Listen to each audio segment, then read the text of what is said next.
candidate pour un titre de Miss Route du Champagne. Âgées de 18 à 21 ans, ces jeunes femmes ont tout un lien avec le champagne, familial ou professionnel.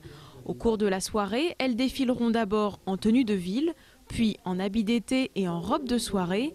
Un jury de 10 personnes, notamment les maires des communes, attribue une note à chaque prestation. Après le premier passage, les impressions sont variées.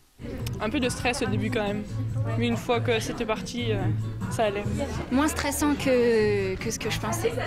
Ouais, c'était une fois qu'on parle, ça va. 250 personnes ont assisté à la soirée, en majorité les familles et les amis des candidates, des spectateurs enthousiasmés par l'élection.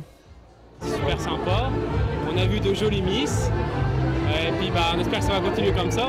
C'est un spectacle, c'est la première fois que ça arrive, donc on est solidaire de la fille qui va représenter notre village. Moi j'étais jeune à l'époque, il y avait toujours une miss, une reine du champagne, et je trouve que ça manquait.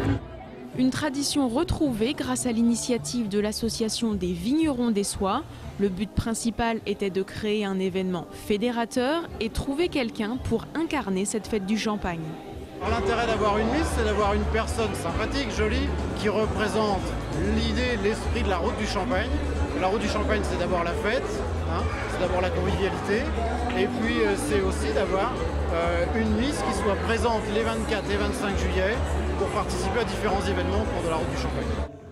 Le deuxième passage dans la salle en mode été réveille les fan clubs. Mais pour les jurés, la tâche va être délicate pour désigner la reine du champagne. Les exigences sont précises, mais les candidates se valent.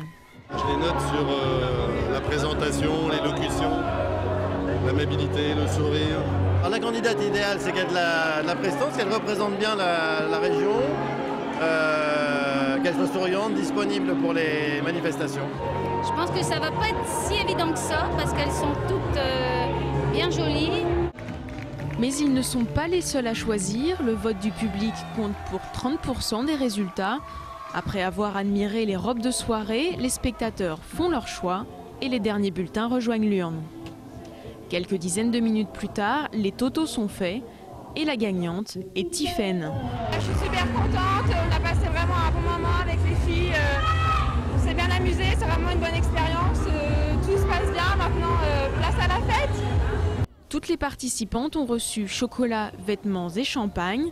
Vous pourrez retrouver la Miss et ses dauphines les 24 et 25 juillet lors de la route du Champagne en fête.